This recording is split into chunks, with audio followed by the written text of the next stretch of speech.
Hi everyone, स्वागत है आप सभी का एजुकेशन के 98 यूट्यूब चैनल के ऊपर। सो फ्रेंड्स, आज हम कवर करने वाले हैं भारतीय राज्य व्यवस्था का 30वां अध्याय निर्वाचन आयोग के 22 इंपॉर्टेंट प्रश्न है और ये पार्ट 2 है।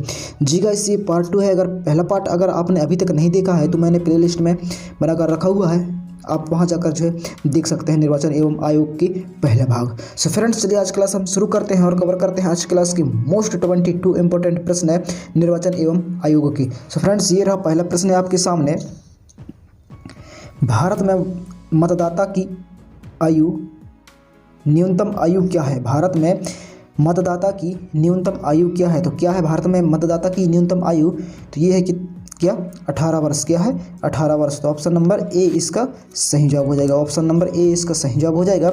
अगला प्रश्न है, भारत का प्रथम मुख्य निर्वाचन आयुक्त कौन था? भारत का प्रथम मुख्य चुनाव आयुक्त कौन था? तो कौन था भारत का मुख्य चुनाव आयुक्त? तो ये कौन था? ये था सुकुमार सेन। कौन था? सुकुमार सेन। तो ऑप्शन नंबर डी इसका सही जवाब हो जाएगा। ऑप्शन नंबर डी इसका सही जवाब हो जाएगा। अगला प्रश्न है, चुनाव के समय किसी चुनाव क्षेत्र में चुनाव प्रचार बंद कब कराना होता है? चुनाव के समय किसी चुनाव क्षेत्र में चुनाव प्रचार कब बंद कराना होता है? तो कब बंद कराना होता है चुनाव प्रचार? तो ये बंद कराना होता है मतदान समाप्त होने से 48 घंटा पहले। ऑप्शन नंबर डी इसका सही जवाब हो जाएगा। ऑप्शन नंबर डी इसका सही जवाब हो जाएगा। अगला प्रश्न है, किसी निर्वाचन के दौरान किसी राजनीतिक दल के उम्मीदवार की मृत्यु हो जाने की स्थिति में कितने दिनों के अंदर दूसरा प्रत्याशी खड़ा करना पड़ता है? तो कितने दिनों के अंदर दूसरा प्रत्याशी खड़ा करना पड़ता है? तो ये करना पड़ता है कितना? 7 दिनों के अंदर। कितने दिनों के अंदर? 7 दिनों के अंदर जो है दूसरा प्रत्याशी खड़ा करना पड़ता है। तो ऑप्शन नंबर सी इसका सही जवाब हो जाएगा। ऑप्शन नंबर सी इसका सही जवाब हो जाएगा। अगला प्रश्न है, मुख्य निर्वाचन आयुक्त को प्रति माह कितना वेतन मिलता है? मुख्य निर्वाचन आयुक्त को प्रति माह कितना वेतन मिलता है? तो कितना वेतन मिलता है प्रति माह? तो ये मिलता है 2,50,000। कितना मिलता है? 2,50,000। तो ऑप्शन नंबर बी इसका सही जवाब हो जाएगा। ऑप्शन नंबर बी इसका सही जवाब हो जाएगा। अगला प्रश्न है, अन्य निर्वाचन आयुक्त को प्रति माह कितना वेतन मिलता है? अन्य निर्वाचन आयुक्त को प्रति माह कितना वेतन मिलता है? तो कितना वेतन मिलता है प्रति माह अन्य निर्वाचन आयुक्त को? तो ये मिलता है कितना? 2,25,000। कितना मिलता है? 2,25,000। तो ऑप्शन नंबर ए इसका सही जवाब हो जाएगा। ऑप्शन नंबर ए इसका सही जवाब हो जाएगा। अगला प्रश्न है, मुख्य निर्वाचन आयुक्त की पद अवधि होती है। मुख्य निर्वाचन आयुक्त की पद अवधि होती है। तो कितनी होती है इसकी पद अवधि? तो इसकी पद अवधि होती है 6 वर्ष या 65 वर्ष की आयु जो भी पहले पूर्ण हो। तो ऑप्शन नंबर ए इसका सही जवाब हो जाएगा। ऑप्शन नंबर ए इसका सही जवाब हो जाएगा। अगला प्रश्न है, अन्य निर्वाचन आयुक्त की पद अवधि होती है। अन्य निर्वाचन आयुक्त की पद अवधि होती है। तो कितनी होती है इसकी पद अवधि? तो इसकी पद अवधि भी होती है 6 वर्ष या 62 वर्ष की आयु जो भी पहले पूर्ण हो। तो ऑप्शन नंबर ए इसका सही जवाब हो जाएगा। ऑप्शन नंबर ए इसका सही जवाब हो जाएगा। अगला प्रश्न है, अन्य निर्वाचन आयुक्त अपना त्याग पत्र देता है। अन्य निर्वाचन आयुक्त अपना त्याग पत्र देता है। तो किसको देता है अपना त्याग पत्र? तो ये देता है राष्ट्रपति को। किसको देता है? राष्ट्रपति को। तो ऑप्शन नंबर ए इसका सही जवाब हो जाएगा। ऑप्शन नंबर ए इसका सही जवाब हो जाएगा। अगला प्रश्न है, दिनेश गोस्वामी समिति के सिफारिश की थी। दिनेश गोस्वामी समिति की सिफारिश की थी। तो किस समिति की सिफारिश की थी दिनेश गोस्वामी? तो ये किया था किसका? लोकसभा के चुनाव के सरकारी निधियन की। किसकी? लोकसभा के चुनाव के सरकारी निधियन की। तो ऑप्शन नंबर सी इसका सही जवाब हो जाएगा। ऑप्शन नंबर सी इसका सही जवाब हो जाएगा। अगला प्रश्न है, दिनेश गोस्वामी समिति का संबंध था। दिनेश गोस्वामी समिति का संबंध था। तो ये किससे संबंध था? तो इसका संबंध था निर्वाचन सुधारों से। किससे? निर्वाचन सुधारों से। तो ऑप्शन नंबर बी इसका सही जवाब हो जाएगा। ऑप्शन नंबर बी इसका सही जवाब हो जाएगा। अगला प्रश्न है, मुख्य चुनाव आयुक्त को पदच्युत किया जा सकता है। मुख्य चुनाव आयुक्त को पदच्युत किया जा सकता है। तो किसके द्वारा किया जा सकता है? तो ये किया जा सकता है संसद के दोनों सदनों के सदस्यों के 2/3 बहुमत से प्रमाणित कदाचार के आधार पर। तो ऑप्शन नंबर डी इसका सही जवाब हो जाएगा। ऑप्शन नंबर डी इसका सही जवाब हो जाएगा। अगला प्रश्न है, निम्न में से किसका संबंध चुनाव आयोग से नहीं है? निम्न में से किसका संबंध चुनाव आयोग से नहीं है? तो किसका संबंध जो है चुनाव आयोग से नहीं है? तो ये जो है किसका संबंध नहीं है? ये चुनाव की वैधता की निपटारा करना, ये जो है चुनाव आयोग का संबंध नहीं है। तो ऑप्शन नंबर सी इसका सही जवाब हो जाएगा। ऑप्शन नंबर सी इसका सही जवाब हो जाएगा।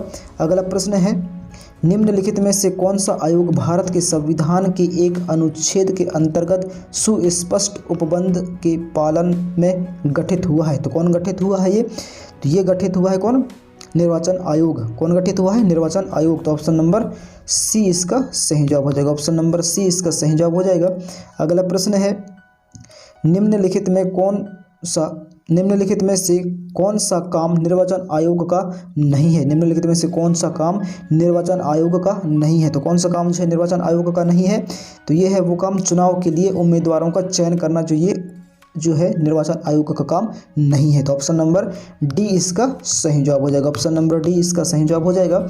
अगला प्रश्न है, मुख्य निर्वाचन आयुक्त की नियुक्ति तथा उसको पदच्युत करने का अधिकार निम्नलिखित में से किसको है? तो किसको है यह अधिकार? तो ये किसको है? तो यह अधिकार है राष्ट्रपति को। किसको है? राष्ट्रपति को। तो ऑप्शन नंबर सी इसका सही जवाब हो जाएगा। अगला प्रश्न है, निर्वाचन आयुक्त की सेवा शर्त तथा कार्यकाल निश्चित करता है। निर्वाचन आयुक्त की सेवा शर्त तथा कार्यकाल निश्चित करता है। तो कौन करता है ये? तो ये करता है कौन? संविधान। कौन करता है? संविधान। तो ऑप्शन नंबर ए इसका सही जवाब हो जाएगा। ऑप्शन नंबर ए इसका सही जवाब हो जाएगा। अगला प्रश्न है, भारत में निर्वाचनों का अधीक्षण, निर्देशक एवं नियंत्रण किसमें निहित है? तो किसमें निहित है ये?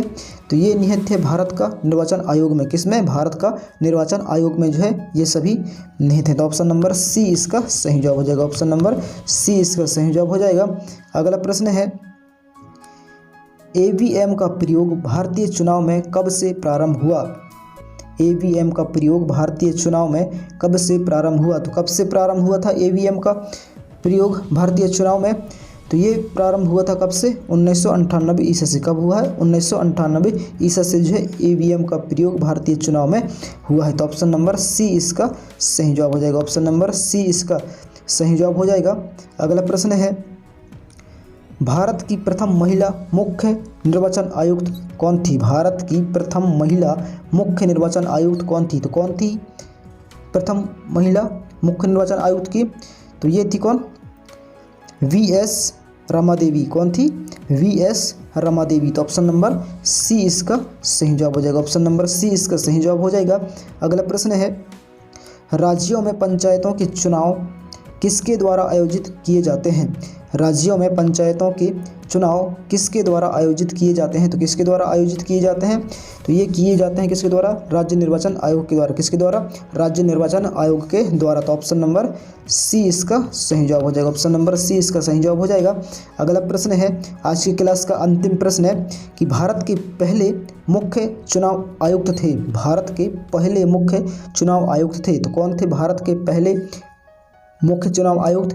तो ये था कौन? सुकुमार सेन। कौन था? सुकुमार सेन। तो ऑप्शन नंबर ए इसका सही जवाब हो जाएगा। ऑप्शन नंबर ए इसका सही जवाब हो जाएगा। सो फ्रेंड्स, क्लास कैसा रहा नीचे कमेंट कर जरूर बताएं, और आपने 22 में से कितना अटेम्प्ट किया वो भी नीचे कमेंट कर जरूर बताएं। और क्लास अगर पसंद आए तो प्लीज़ वीडियो को लाइक कर चैनल को सब्सक्राइब जरूर करें, ताकि आने वाले हर एजुकेशन वीडियो आप तक सबसे जल्द पहुंचे। सो फ्रेंड्स, मिलते हैं नेक्स्ट क्लास में। तब तक के लिए जय हिंद, वंदे मातरम। अपना ख्याल रखिए और तैयारी करते रहिएगा।